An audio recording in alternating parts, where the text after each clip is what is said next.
So I hope everybody's ready for at least one more month of the Activision Blizzard saga. I know, it feels like it's just never going to end.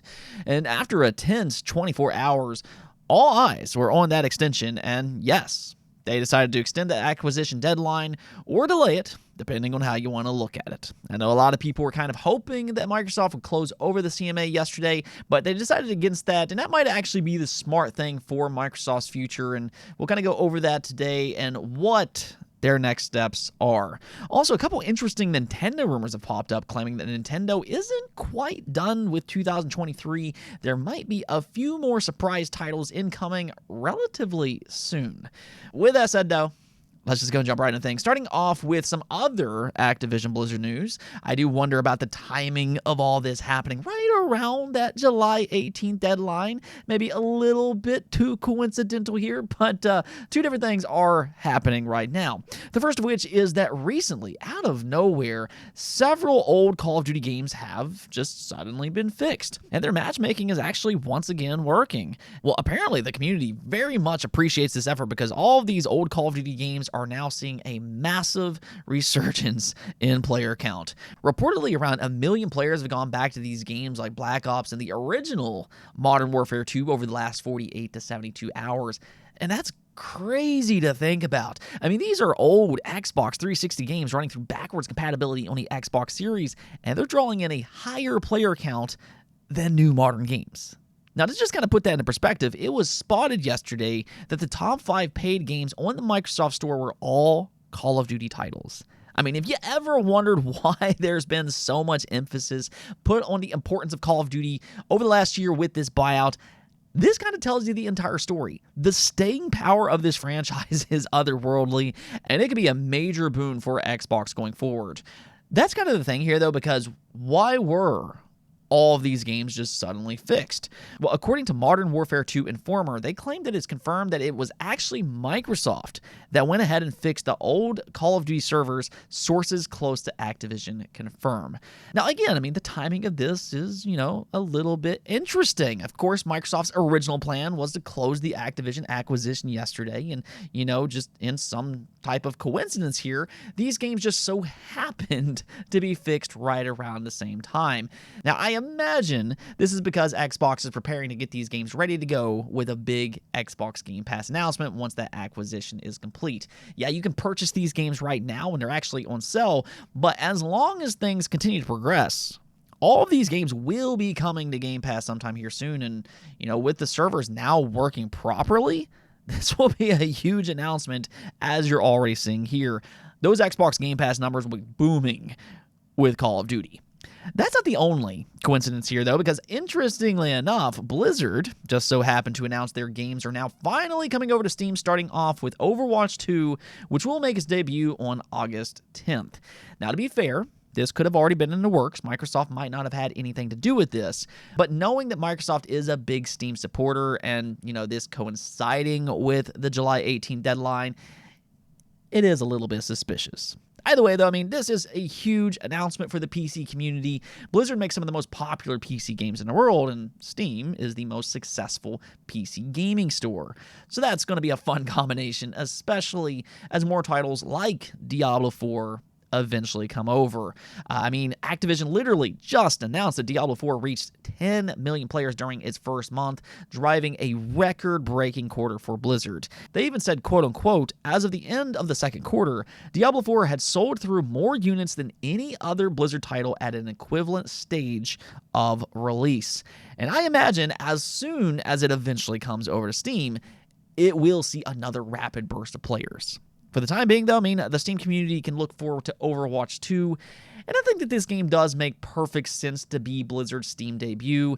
Sadly, Overwatch 2 is not in a good place, and they need to find a way to increase its player count. Truthfully, though, I think that they need to make some big changes to Overwatch. Steam user reviews will certainly be interesting to watch. Even for somebody like myself, as a big fan of the first game, I can't exactly say that I've been thrilled with the sequel's newfound direction, but let's just go and see what happens next month when it launches on Steam. Since we're on this Activision kick, though, we might as well just go and keep things rolling with the Microsoft Activision Blizzard deadline extension. Now, we'll talk about Nintendo here in just a moment, so do make sure to stay tuned for that as well. But this is huge news following a very tense couple of weeks. It's really been a battle of time. Microsoft had to beat the FTC twice, actually. Sadly, they might have to make it a third, depending on what the FTC decides to do tomorrow. We'll approach that topic if it comes to it.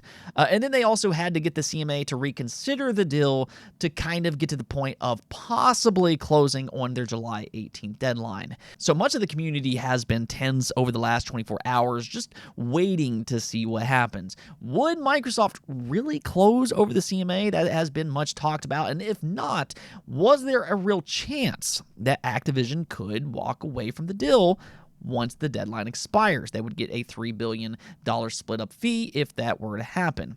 Like I said the other day, though, I did not see this as a real possibility. Financially, it would not make sense for Activision with the end so near. Activision stock would have absolutely plummeted, and a $3 billion breakup fee would not have made up for that. So yes, they did the smart thing here, and they extended the deadline to now October 18th. So they do have 3 more months to get this deal to the finish line, and as long as things go according to plan, this will be more than enough time. As we know, the CMA wants to launch a new investigation for Microsoft's restructured deal, and the CMA wants to finish things up by August 29th. That is important to keep in mind here because based on the CMA's wording, they plan on making a decision sooner than that. So this really could all be over with finally within the next 6 weeks. I know it's been just such a wild journey and it's still not over, so that tension will remain until we have a 100% certainty, but the chances of completion are now higher than ever before. I actually saw an analysis earlier today claiming the chances of the deal going through is at like 95% now. So unless something unexpected, just completely unexpected comes up, and I mean, you never really know with this case until it ends, but it appears this will indeed happen, and most importantly, it will happen soon. I mean, could the CMA come out and surprise us and still block the deal? I know some people don't trust them, but honestly, I just don't foresee that happening.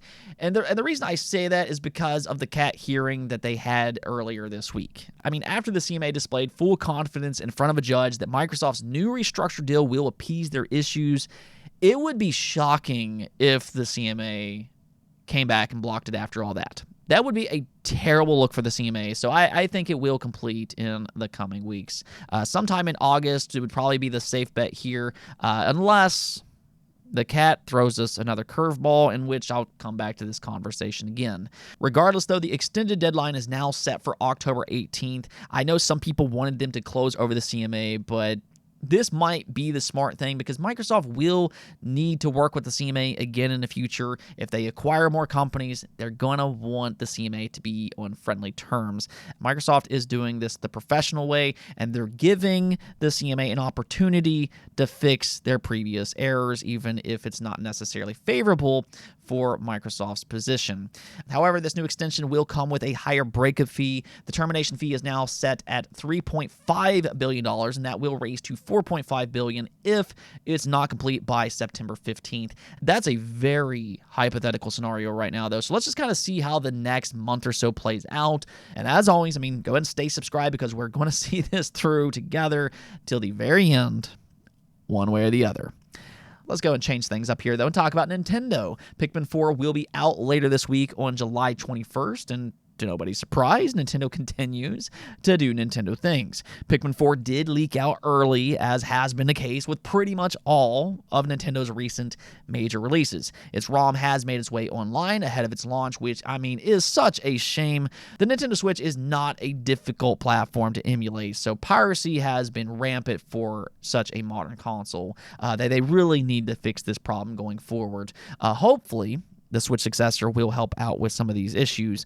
But the good news here is that Nintendo also continues to make great games. Pikmin 4 reviews are rolling out now, and it has an 88 overall score on Metacritic as of this recording. Now, this really puts it in line with other Pikmin games, which I don't really think it's a big surprise. I mean, the way I look at this game is that if you're a Pikmin fan, you're probably going to enjoy Pikmin 4. It's about what you would expect. It doesn't necessarily revolutionize gaming, but Its new ideas apparently work very well. Your dog companion is a lot of fun to play with some new abilities. You can travel at night now with new glowy Pikmin, and of course, you have the ice Pikmin as well, which adds a whole new dynamic. Now, I have heard it's a little bit on the easier side of things, and you might want to avoid using items if you want to add some challenge. There's no difficulty settings, but hey, again, if you are a Pikmin fan, let's go. Just 2 days away. It, however, sounds like Nintendo has some other surprises in store, though. I mean, truthfully, I think they already have a pretty good holiday lineup with Mario Wonder and Mario RPG. Those games are looking fantastic. But according to the often leaky Jeff Grubb, they might have 2 other surprise games, being Metroid Prime 2 and maybe even something Zelda-related, though interestingly enough, not related to Tears of the Kingdom. We'll come back to that here in just a moment, but we can actually see here where Jeff said Metroid Prime 2 Remastered probably is coming out relatively soonish. That is happening. That probably is happening relatively soonish. It's going to be mostly what people want, right? It's going to have the modern controls, and it's going to be HD and things like that, but it's not going to get the love and care that Metroid Prime got. No. And I mean, what he's saying here does kind of line up with some of the things that we already know. Jeff has been claiming since last year that a Metroid Prime remaster was coming, and that Prime 2 and 3 would get simple remasters after the launch of the first game. This continues with that narrative, and it just makes too much sense. That's why I talk about this rumor, because I think it is believable. With Prime 4 eventually coming, it would be smart to give fans a refresher for the first 3 games. A lot of fans initially missed out on the original Metroid Prime trilogy. They are older now, and they're not as easily as accessible, and they've always been a little bit more niche. But we have seen a bit of a Metroid resurgence this generation, and I would think that that would continue with Prime 2 and Prime 3. More so, as he pointed out, they need more modern controls. So even if they don't look as good as, let's say, Metroid Prime 1 Remastered, I think the re-release of these games will be more than welcome, especially with better controls. I do kind of wonder, though, if Nintendo will give us a physical release. I hope they do, because this would be a great addition to a physical collection. But something that they have been doing here recently is that they've been staggering these physical releases. They did that with Metroid Prime Remastered, and then also Pikmin 1+2. So I am a little curious on how they're going to handle Metroid Prime 2 and eventually Prime 3. As for Zelda, though, fans are always going to perk up their ears for Zelda, and this is what Jeff said. This next phrase, I'm afraid to say, so I might not actually say it. Listen, I don't know what it means. I'm going to tell you what they told me, and if you take this and you spin it into something else, everybody, it's on you. Okay, it's on you. Something not related to Tears of the Kingdom is happening with Zelda later this year. So, here's the thing. Just based on how he worded this here, I don't really want to speculate on this one too much, just because he seems to have very little confidence with this rumor.